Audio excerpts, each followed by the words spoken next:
नमस्कार. लक्ष्मीच्या पावलांनीमध्ये आपल्याला आज पाहायला मिळणार आहे की कला आद्वेतची माफी मागत असते. त्याच्यासमोर हात जोडून बसते आणि त्याला म्हणते, हवं तर माझ्यावर चीड काहीही म्हण, पण प्लीज स्वतःला असा त्रास करून घेऊ नको, असं म्हणत त्याच्यासमोर हात जोडते. पण तो तिला म्हणतो, प्लीज माझ्यासमोर बसू नको, मला तुझ्याशी एक शब्दही बोलायचं नाही, इथून निघून जा, असं म्हणत तो तिला तिथून घालवतो.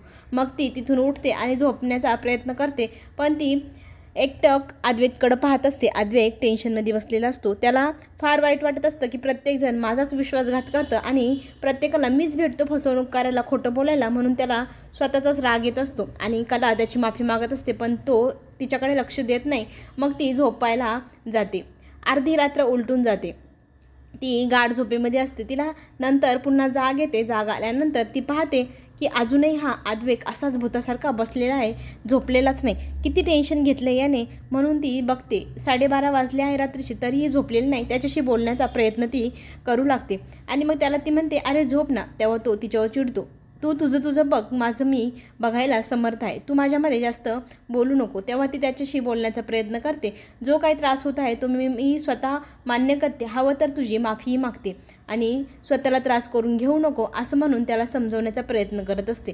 पण अद्वैत तिच्याशी बोलण्याच्या मूडमध्ये नसतो. तो तिच्यावर जोरात डाफरतो की मला तुझ्याशी अजिबातच बोलायचं नाही, प्लीज तू इथून निघून जा, मला काहीच एक शब्दही बोलायचं नाही. पण अद्वैतची ती पुन्हा समजूत घालण्याचा प्रयत्न करते. माझ्याकडून जे घडलं त्याची मी माफी मागते. तुला सांगण्याचा खूप वेळा प्रयत्न केला, पण तसं योगच आला नाही, हेही मला मान्य आहे. पण तो म्हणतो, मला कसल्याही प्रकारची सफाई तुझ्याकडनं ऐकायची नाही, प्लीज तू इथून माझ्या डोळ्यासमोरून निघून जा.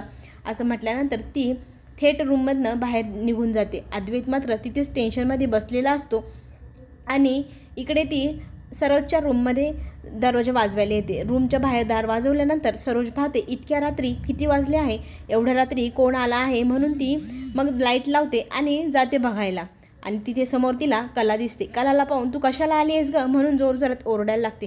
मला तुझ्यासारख्या खोटाड्या मुलींशी अजिबात बोलायचं नाही, तुझं तोंडही मला दाखवू नको, असं म्हणत ती रागवू लागते आणि इथून निघून जा, असंही ती स्पष्टपणे तिला सांगते.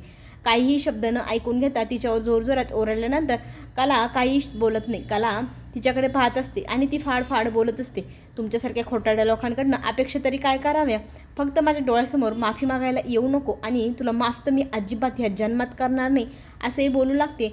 आणि तितक्यात कला त्यांना सांगू लागते की मी माझी माफी मागायला किंवा साफसफाई करायला इथे आलेली नाही. मी तुम्हाला एकच गोष्ट सांगायला आले आहे की तुमचा मुलगा स्वतःला खूप त्रास करून घेतोय आणि त्या त्रास करून घेतल्याने त्याला त्रास होईल, मला त्यांची काळजी वाटते, म्हणून मी तुम्हाला बोलवायला आले.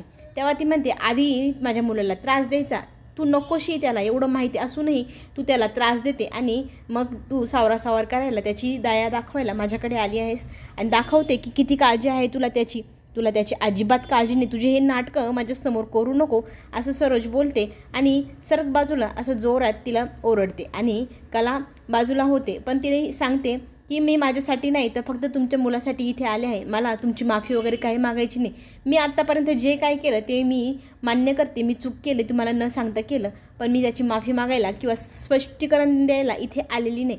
फक्त तुमच्या मुलाची काळजी वाटते, तुम्ही त्याच्याशी बोलावं असंच मला वाटतं, त्याला झोपवण्यासाठी काहीतरी सांगा, म्हणजे तो तुमचं ऐकेल, समजुतीच्या 4 गोष्टी सांगा, असं म्हणत ती त्यांना अद्वैतकडं चला म्हणते.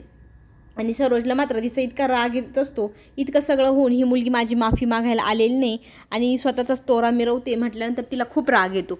आणि कला म्हणते, तुमच्या मुलाची काळजी नंतर तुम्ही माझ्यावर चिडाल, माझ्या मुलाची काळजी घेतली नाही, चला त्याला बघायला, असं म्हणत ती त्यांना चला म्हणते.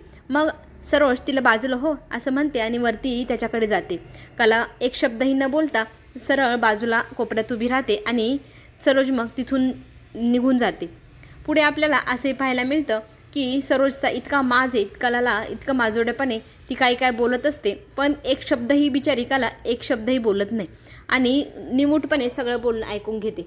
आणि इकडे अद्वैत टेन्शनमध्ये बसलेला असतो. त्याला खूप वाईट वाटत असतं, प्रत्येकजण त्याची फसवणूक करतं म्हटल्यानंतर. आणि मग त्याच्याशी बोलण्यासाठी सरोज तिथे येते. सरोज त्याला समजुतीच्या 4 गोष्टी सांगू लागते. हे बघ, या खऱ्यांच्या मुली ज्या आहे त्या आपल्या डोक्यावर मिऱ्या वाटण्यासाठी चालल्या आहे आणि त्या नेहमीच खोटं बोलून आपल्याला त्राग होईल असंच पाहत असतात. त्यामुळे यांचं टेन्शन घेणं सोडून दे, कारण ह्या आता आयुष्यभर आपल्याला असाच त्रास होईल, असंच ते करत राहणार. आणि आपल्याला ह्या त्रासाच्या आता सवयी व्हायला हवी. आता अंगी वळणी आपण करून घ्यायचं, यांच्यासाठी इथे झुरत नाही बसायचं किंवा स्वतःला त्रासही करून घ्यायचा नाही असं म्हणत ती अद्वैतला सांगते की तू झोप बरं, आणि यांचा जास्त विचारही करू नको, या खऱ्यांकडं लक्ष द्यायचं नाही असं म्हणत त्याला झोपायला ती सांगते. आणि मग आईने सांगितल्यानंतर त्यालाही समजुतीच्या गोष्टी समजतात आणि तो मांडव लावून होकार देतो. ठीक आहे आई, झोपतो मी. मग ती म्हणते झोप बरं, अजिबात ह्या मुलींचं टेन्शन घ्यायचं नाही, आता सवयी करून घे ह्या गोष्टीची, नेहमीच फसवणूक आपली होतच राहणार आहे असं म्हणत ती निघून जाते. आणि मग अद्वैत झोपायला त्याचे ब्लँकेट वगैरे घेतो आणि डोळे बंद करून झोपण्याचा प्रयत्न करू लागतो. आणि सरोज मग त्याला झोपलेलं पाहून निघून जाते. जात असताना दारातच तिला कला दिसते. कलाकडे मोठे मोठे डोळे वटारून वटारून पाहत पाहत निघून जाते. कला मात्र एक शब्दही तिला बोलत नाही. तिची एवढी मोठे मोठे डोळे पाहूनही ती तिला घाबरत नाही, बाजूला होते आणि सरोज निघून जाते.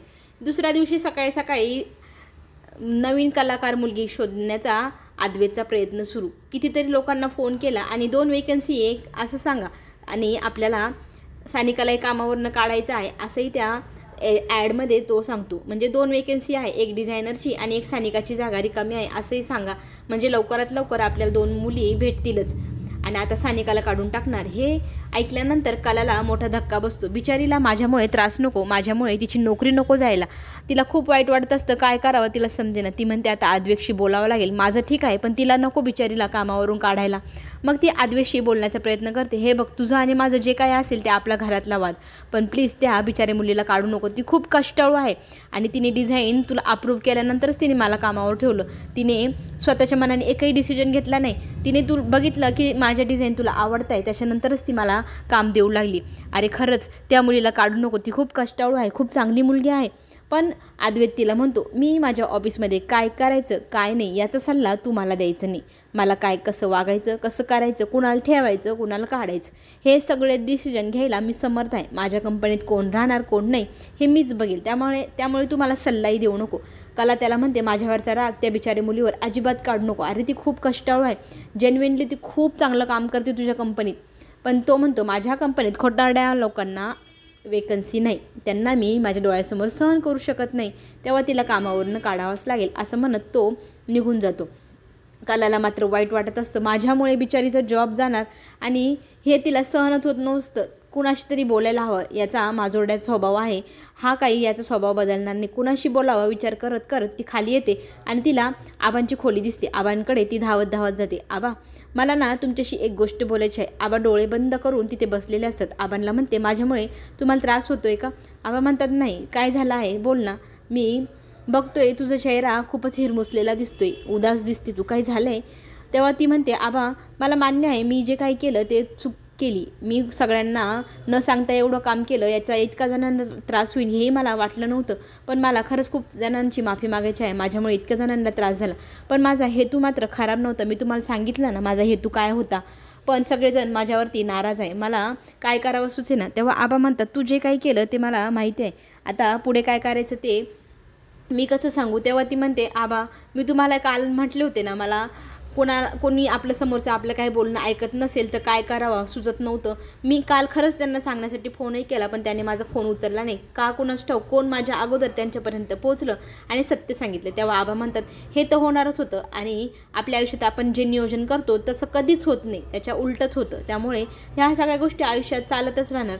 तेव्हा तू तुझ्या मतावर ठाम राहा आणि एखादी व्यक्ती आपलं बोलणं ऐकत नसेल तर त्याला दुर्लक्षित कर. पण आता अद्वैतचं काय करावं, अद्वैत खूपच रागवला आहे. तेव्हा आबा म्हणतात, नवऱ्याचा स्वभाव बायकोलाच माहिती असतो आणि नवरा बायकोच्या भांडणात शहाण्याने पडू नये, म्हणून मी आता निर्णय घेतला आहे, तुमच्या दोघांच्या भांडणात मी काही पडणार नाही. आता तुझी भांडणं तूच निपटायची, तूच त्याला समजून घ्यायचं आणि त्याची समजूत कशी काढायची आता तेही तूच ठरव असं म्हटल्यानंतर मग इकडेही रजनीच्या रूममध्ये तिचा नवरा खूप चिडलेला असतो. तावाने रूममध्ये येतो. मग त्याला रजनी विचारू लागते, अहो काय झालं आहे का, इतके बडबड का करताय, कसला त्रास झाला आहे तुम्हाला, कसलं टेन्शन घेतलं आहे तुम्ही. तेव्हा तो म्हणतो, तुला काही समजत नसेल तर मध्ये बोलायचं नाही, तुला काय माहिती का कंपनीत किती टेन्शन असतं, तुमचं आपल्यावर आहे, कपडे धुवा कपडे वाळवा कपडे घाला कपडे धुवा कपडे वाळवा, तुम्हाला एवढंच तर काम जमतं, कंपनीतलं टेन्शनचं काम तुम्हाला कसं समजणार. तेव्हा ती म्हणते, मला माहिती आहे कलाने डिझाईन बनवलेले तुम्हाला आवडले नाही, आणि पण स्वामीनाथन सरांना तिची डिझाईन किती आवडली पडले, त्यामुळे तर आपल्याला एवढी करोडोची मोठी मोठी डील्स मिळाली. तेव्हा तिचा नवरा चिडतो. तू तिची बाजू घेऊ नको, तुझी लाडकी सून आहे म्हणून तिच्याबद्दल तू चांगलंच बोलणार, पण तुम्हाला काय अक्कल आहे का? त्या मुलीला अजिबातच अक्कल नाही, तिला डोक्यावर घेऊन मिरवतेस तू. ती मुलगी आपल्याला नेहमीच कायम खोटं बोलत विश्वासघात करत आलेली आहे. त्या मुलीचं तोंडही मला पाहावं वाटत नाही, पण तुला मात्र तिचं फार कौतुक असतं. आणि मग ती म्हणते, तुम्ही याचा विचार करा ना, त्या मुलीमुळे आपल्याला इतकं चांगलं काम मिळालं. ती खरंच कलाकार आहे. आपल्या उत्सवात तिने मूर्ती बनवली, चित्रकार म्हणूनही ती किती सुंदर चित्र काढती. पण तिचा नवरा तिच्यावर चिडतो. ह्या मुलीबद्दल माझ्याशी वाद घालायचा नाही हां, आपापली कामं करायची, तुला जे जमतं तेच कर. तुला काय अक्कल आहे का? तुला काय माहिती बिझनेसमध्ये काय असतं काय नाही. आली मला मोठी सांगणारी की कला खूप चांगली कलाकार आहे, तिला कामावर ठेवा. आम्ही बघू आमचं ऑफिसमधले कामं, तुम्ही तुमची घरची कामं बघा, तेवढेच जमतं तुम्हाला तेच करा. असं म्हणत रजनीशी तो जरा निष्ठुरपणेच बोलतो. रजनीला फार वाईट वाटतं. तिची ही अक्कल त्याने काढलेली असते आणि तुला काय जमतं ग, तू ही बिंडोकस आहे ना, असं म्हणत तिचा उद्धार होतो. त्या बिचारीला डोळ्यात अश्रूच येतात. आपल्याला पुढे असे पाहायला मिळेल.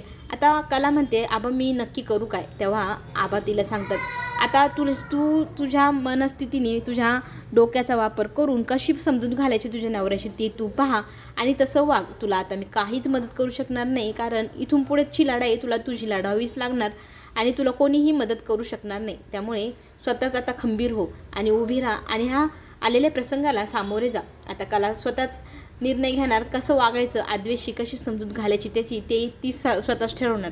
आबा तिला काढून देतात आणि देवाला सांगतात, देवा तिला ना बळ दे, तिला ह्या गोष्टीतनं सामोरे जायला धीर दे, तिच्या पाठीशी उभी राहा.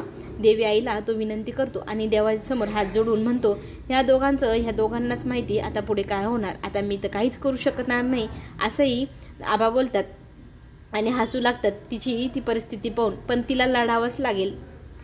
इकडे मात्र रजनीचा नवरा रजनीवर खूप चिडलेला असतो. मला अक्कल शिकवायची नाही, मला सांगायचं नाही कंपनीत त्या मुलीचं काय स्थान आहे आणि त्याच्यामुळे किती करोडोंची डील मिळाली आहे. आम्ही आमचं पाहू, तू तुझं घरातलं काय करायचं ते पहा. मग रजनी रडू लागते. तो तिला जोरात ओरडतो, माझ्यासमोर हे रडण्याची नाटकं करू नको आणि प्लीज तुझ्यासमोर हात जोडतो. हे इमोशनल ड्रामे मला अजिबात तुझे आवडत नाही. तू आहेसच बिनडोक, वरतून ती एक मुलगी आपल्या घरात आली आहे आपल्या डोक्यावर मिरे वाटायला. तुम्ही दोघीही बिनडोक आहेत असं म्हणत रजनीशी तो निष्ठुर बोलतो. रजनी बिचारी रडू लागते, स्वतःचे अश्रू स्वतःच पुसते. तिची अजिबात किंमत तो माजोरडा करत नसतो. वरतून तिला फाडफाड काही भाई बोलू लागतो. बिचारी स्वतःचे अश्रू स्वतःच पुसते आणि रडून रडून बिचारी खूपच दुःखी झालेली असते. पण तिच्या नवऱ्याला तिची काही कीव येत नाही. खरंच खूपच निष्ठुर आहे हा माजोरडा. पुढे आपल्याला असंही पाहायला मिळतं की अद्वैत स्वतः फोन करून कलाकार डिझाईन मुलगी मिळाली की नाही म्हणून चौकशी करत असतो. अजून कोणीही डिझायनर आपल्याला मिळाला नाही म्हणून त्याचा संताप होत असतो आणि तो चिडचिड करत असतो. हे पाहून कला त्याच्याशी बोलण्याचा प्रयत्न करण्यासाठी त्याच्या जवळ जाते आणि त्याच्याशी बोलताना ती म्हणते, हे बघ अद्वैत, आता ना तुझं डोकं शांत ठेव. मी जे सांगते ते नीट ऐक. तुला ना आता डिझाईनची गरज आहे आणि स्वामीनाथन सरांनी डिझाईन मागितलं तर तू काय करशील? अरे माझ्या डिझाईन तू घे. थोड्या वेळ जोवर तुला मुलगी भेटत नाही, दुसरी डिझाईन मिळाल्यावर मी नाही काम करणार, तोपर्यंत तर घे. आणि आपली नाचक्की झाली तर ह्या सगळ्यांसमोर आता विचार कर, आपल्या कंपनीचा विचार कर, असं ती सांगत असते. तितक्यात स्वामीनाथन सरांचा फोन येतो आणि स्वामीनाथन सर विचारू लागतात, कुठपर्यंत आलं आहे काम डिझाईनचं? मला ना उद्या तुमच्या घराजवळच एक काम आहे, तर मी तुमच्या घराकडे येणार आहे. तर माझं काय विचार आहे, मी तुमच्या घरी येतो, चित्रकला सगळी पाहून घेतो, किती चित्र काढली तुम्ही, मग त्या डिझाईन पाहिल्यानंतर आपण लगेच डील फायनल करून घेऊ. अद्वैत मात्र टाळाटाळ करत असतो. तो म्हणतो, काही प्रॉब्लेम आहे का? अरे आपल्या दोघांचा वेळ वाचावा म्हणून मी तुमच्या घरी येतो, तिथेच डिझाईन पाहू, सिलेक्ट करू आणि पुढचं काय काम आहे ते सुरू करून टाकू.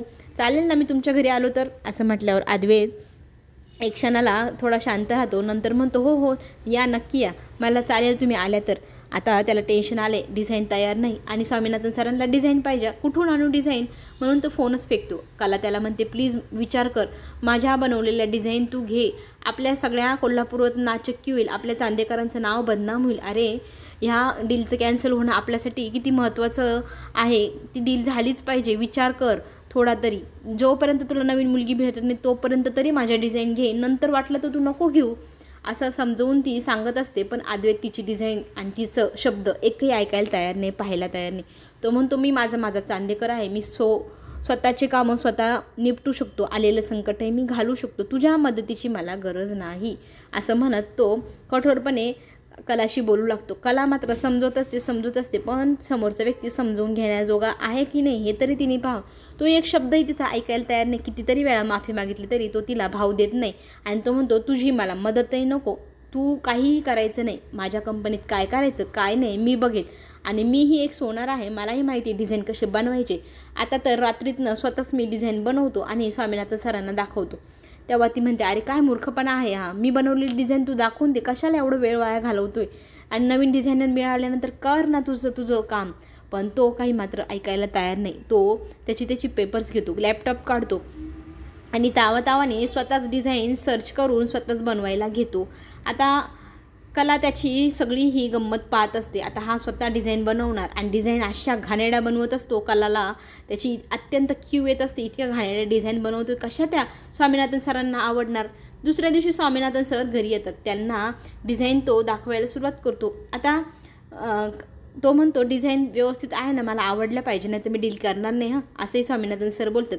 मग डिझाईन तो दाखवू लागतो. डिझाईन इतक्या गच्चाळ इतक्या घाणेरड्या असतात. त्या डिझाईन पाहिल्यानंतर स्वामीनाथन सर म्हणतात तुझी डिझायनर बदलली आहे का, मला ज्या डिझाईन आवडायच्या त्यातली एकही डिझाईन याच्यामध्ये नाही. तो नवनवीन आणखी दाखवू लागतो. अहो ह्या बघा. इतक्या सगळ्या डिझाईन दाखवल्यानंतर स्वामीनाथन सरांना एकही डिझाईन आवडली नाही आणि तो डायरेक्टच म्हणतो, स्पष्टच सांगतो हां अद्वैत, जर तू डिझायनर तुझी बदलली असेल तर मी तुझ्यासोबत काम नाही करू शकणार, कारण ह्या इतक्या गच्चाळ डिझाईन आहे मला अजिबात आवडलेलं नाही. मला त्या पूर्वीच्या डिझायनरने बनवलेल्याच डिझाईन हव्या. नवीन डिझायनर देणार असेल तर मला त्या नको आहे, नवीन डिझायनरही नको आहे. मी तुमच्यासोबत इथून पुढे कुठल्याही प्रकारचा कॉन्ट्रॅक्टही करू शकणार नाही असं स्पष्ट सांगितल्यानंतर आता कला हसत असते. कलाला माहिती आहे आता याला माझी गरज पडणार आहे आणि यांनी माझी मदत घेतली नाही तर याचे कॉन्ट्रॅक्ट कॅन्सल होणार. म्हणून आता आदित्य म्हणतो हिच्या पाया तरी कसं पडावं, हिला कसं सांगू मला तुझ्या डिझाईन हव्या. आता कला मात्र भाव खाणार. जोपर्यंत हा स्वतःहून माझ्या पायाशी लोळत येत नाही ना तोपर्यंत मीही भाव खाते बघा, असं म्हणत कलाची कॉलर टाईट झाली. पुढे जे काही होईल ते पाहणं खरंच रंजक ठरणार. त्याच्यासाठी चॅनलला नक्की सबस्क्राईब करा. धन्यवाद.